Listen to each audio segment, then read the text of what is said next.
அஸ்ஸலாமு அலைக்கும் and hi everyone. I'm Asma from Asma's kitchen. இன்றைக்கி நான் உங்கள் கூட ஷேர் பண்ண ரெசிபி பார்த்தீங்கன்னா, ஆல்ரெடி ஒன்றுக்கு 2 வாட்டி நான் இந்த குக்கீஸை வந்து சேல்ஸ்க்கு கொடுத்துட்ருக்கேன். ஸோ அதுதான் உங்கள் கூட ஷேர் பண்ணலாம் அப்படின்ட்டு ஷேர் பண்ணியிருக்கேன். ஸோ வீடியோவை ஃபுல்லாக பாருங்கள், அப்போ தான் உங்களுக்கு வந்து டீட்டெயில்டாக எல்லாமே புரியும். நீங்களும் வீட்டில் இருந்தபடி ஏதாச்சும் தொழில் பண்ணணும் அப்படின்னா, எடுத்ததும் பெரிய பெரிய வந்து ரெசிப்பியாக வந்து ட்ரை பண்ணாமல் இந்த மாதிரி குட்டி குட்டியாக ஸ்டார்ட் பண்ணுங்கள். அதுக்கப்புறம் இன்ஷால்லா உங்களோட ஃப்யூச்சர் பார்த்திங்கன்னா பிஸ்னஸில் வந்து கொஞ்சம் பிரைட்டாக போக ஆரம்பிக்கும். ஸோ ஃபஸ்ட்டு பார்த்திங்கன்னா 100 கிராம் அளவுக்கு வந்து பட்டர் எடுத்திருக்கேன். அதுக்கப்புறம் 50 கிராம் ஒயிட் சுகர் எடுத்திருக்கேன்.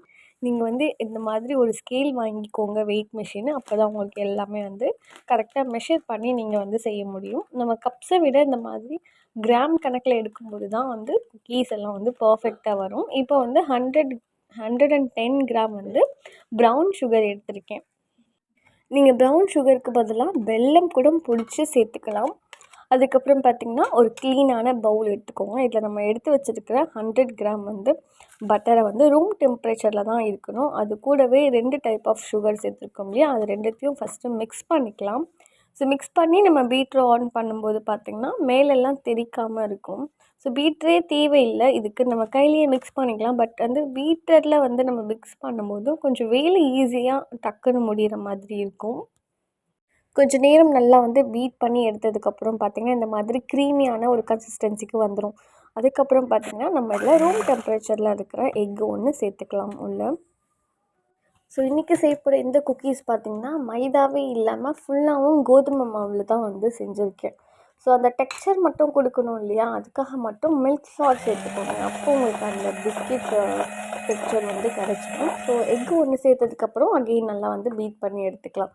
நான் வந்து வெண்ணிலா எசன்ஸ்க்கு பதிலாக இன்றைக்கி வந்து இந்த குங்குமப்பூ தான் போட்டிருக்கேன். அதாவது ஜாஃப்ரானோட இதழ்கள் வந்து ஒரு 4-5 உள்ள சேர்த்துக்கலாம். இதோட ஃப்ளேவர் பார்த்திங்கன்னா அல்டிமேட். அல்ஹம்துலில்லாஹ் நல்லா சூப்பராக வந்துருந்துச்சு இந்த ரெசிபி. எனக்கு நான் எக்ஸ்பெக்ட் பண்ணதை விட இந்த குங்குமப்பூ சேர்த்ததுக்கப்புறம் அதோடய ஃப்ளேவர் அந்த குக்கீஸ் ஃபுல்லாகவும் வந்து நல்ல ஒரு டெக்ஸ்சரும் நல்ல ஒரு ஃப்ளேவரும் கொடுத்துச்சு. ஸோ கண்டிப்பாக ட்ரை பண்ணி பாருங்கள். ஸோ இப்போ பார்த்திங்கன்னா இதோட கன்சிஸ்டன்சி லைக் ஒரு ஃப்ராஸ்டிங் மாதிரி ரெடி ஆயிடும், பட்டர் ஃப்ராஸ்டிங் மாதிரி.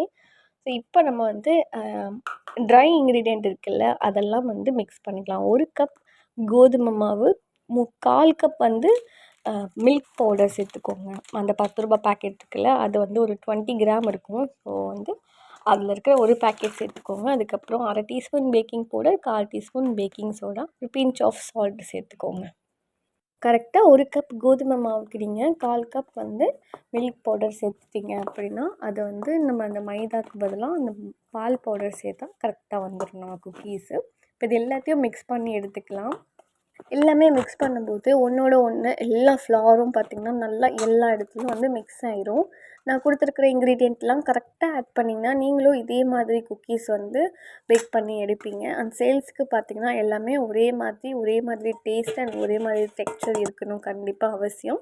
ஸோ இப்போ வந்து ட்ரை இன்க்ரீடியண்ட் எல்லாத்தையும் வந்து மிக்ஸ் பண்ணி எடுத்துக்கலாம். மிக்ஸ் பண்ணும்போதே அந்த பட்டர் வந்து நல்லா உள்ளே இழுத்துக்கும். இது கூட நம்ம பாலோ தண்ணியோ எதுவுமே சேர்க்க அவசியம் இல்லை, கரெக்டாக வந்துடும். இப்போ இந்த ஸ்டேஜில் நான் வந்து நல்லா ட்ரை ஃப்ரூட்ஸை வந்து கட் பண்ணி வச்சுருக்கேன்.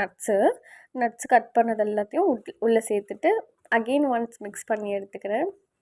ஸோ இந்த குக்கி டோ இப்படி தான் இருக்கும். பிஸ்னஸுக்கு அப்படின்ற போது எல்லாமே ஒரே சைஸில் இருக்கணும் அண்ட் ஒரே வந்து கிராம்ஸில் இருக்கணுன்றதுக்காக மெஷர் பண்ணி எடுத்துக்கோங்க.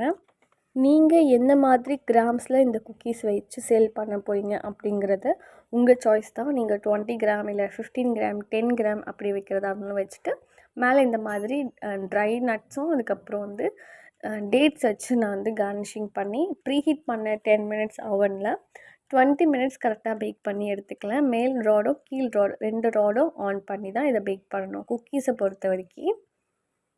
ஸோ 2 ராடும் ஆன் பண்ணி நீங்கள் பேக் பண்ணிங்கன்னா மேலேயும் கீழேயும் தீஞ்சு போகாமல் ஒரே சைஸ் அண்ட் ஒரே கலரில் சூப்பராக பேக் ஆகி வந்துடும். அல்ஹம்துலில்லாஹ் குக்கீஸ் எல்லாம் பார்க்கவே ரொம்ப சூப்பராக இருக்குது. கண்டிப்பாக ட்ரை பண்ணி பாருங்கள். ட்ரை பண்ணிவிட்டு உங்கள் கமெண்ட்ஸ் அண்ட் ஃபீட்பேக் ஷேர் பண்ணிக்கோங்க. வேறு ஒரு வீடியோவில் பார்க்கலாம். அது வரைக்கும் பாய்.